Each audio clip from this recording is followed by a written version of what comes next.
বাজার থেকে কাতলা মাছ তো নিয়ে এসছেন, যা গরম পড়েছে রান্না করতে ইচ্ছে করছে না, কিন্তু তা বললে কি আর হবে। বাড়িতে একটু গন্ধরাজ লেবু আছে তো, তাহলেই খুব সহজে গন্ধরাজ কাতলা বানিয়ে ফেলতে পারবেন। গন্ধরাজ কাতলা বানানো কিন্তু একেবারে সোজা।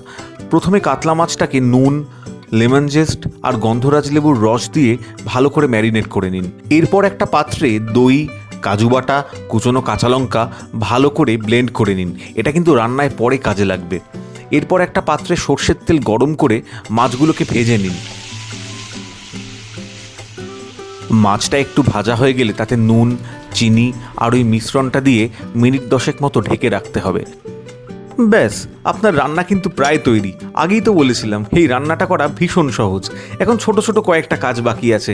কয়েকটা চেরা কাঁচা লঙ্কা, লেমন জেস্ট আর গন্ধরাজ লেবুর রস দিয়ে 2 মিনিট মতো আঁচে রেখে রান্নাটা নামিয়ে ফেলুন। এখন আর কি, এবার তো শুধু খাওয়ার পালা।